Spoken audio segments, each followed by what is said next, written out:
What's the core difference between 2D and 3D Zelda? Is it the grander scale of the 3D games, the more immersive perspective, or does it just come down to the size of the game? I won't deny that I've always looked at 2D games as lesser experiences, until now.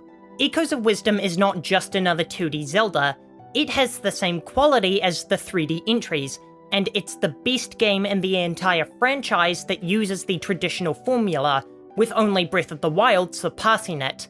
This is because Echoes of Wisdom is more fun, creative, and inventive than any other traditional Zelda game before it. I used to think that Zelda would be permanently transitioned into the new open-world formula, as I couldn't think of a way for Nintendo to justify taking away all that delicious freedom for a new original installment.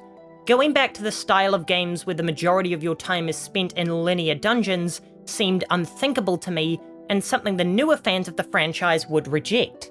But Echoes of Wisdom takes all that freedom Breath of the Wild gave you, and instead of spreading it across a massive open world, they condensed it all into the protagonist, in doing so, creating the first Zelda game without dungeon items.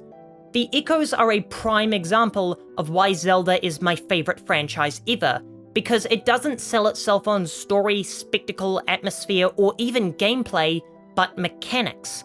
I wasn't excited for Tears of the Kingdom until I saw Ultra Hand, and every previous Zelda has revolved around one unique mechanic, which is something almost no other franchise can claim.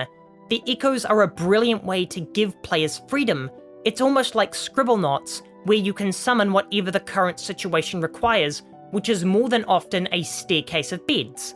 But that's only because of my one-tracked thinking. In gathering footage for this video, my mouth hit the floor multiple times when I saw the different ways players solved the puzzles. And it's proven that while Zelda can never give up its new freedom, that doesn't mean it can't implement it into its traditional formula. But what do I mean when I say that Echoes of Wisdom is a 3D Zelda? Well, it's because the difference between a 2D and a 3D Zelda isn't size or presentation, it's ambition and inventiveness. From Ocarina of Time's perspective shift, to Majora's Mask's time loop, all the way to Skyward Sword's revolutionized control scheme, each 3D Zelda is a bold new take on the franchise. Even the less experimental installments, like Wind Waker and Twilight Princess, were extremely ambitious by implementing a brand new tonal style for the series, whilst the 2D games have let that ambition fall by the wayside ever since A Link to the Past's Dark World mechanic.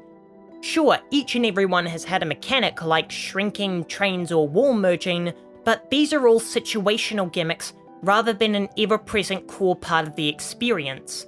Every single second of a 3D Zelda is making use of their unique mechanic. You're always thinking about the timer in Majora's Mask, or in an open world in Breath of the Wild, or being immersed in the whimsical tone of Wind Waker, while 2D games just have one mechanic that can be used in certain locations. It would be like if Echoes of Wisdom's main selling point was the bind ability, but instead, Echoes of Wisdom uses its Echoes mechanic, which you'll be using as the answer to every problem. Combat, traversal, puzzle solving, all of it can be solved by the Echoes mechanic, meaning it's an ever-present part of the experience as you'll be using it every few seconds. Echoes of Wisdom is the first 2D Zelda to ever implement a mechanic as ever-present and impactful as the ones in the 3D entries, which puts it on the same level as those legendary games. It doesn't deserve to be seen as a simple 2D Zelda, but to stand toe-to-toe and even on the shoulders of some 3D games. It's also one of Zelda's most impressive mechanics to date. While I've already discussed the more lackluster 2D entries mechanics, it's fair to say that Wind Waker and Twilight Princess are also the least experimental of the bunch, and Tears of the Kingdom might be the safest Zelda game of all time. Meanwhile, no one expected anything of Echoes of Wisdom, as the protagonist might lead players to think it's a simple spin-off. After all, it's not even developed by Nintendo, but you couldn't be more wrong.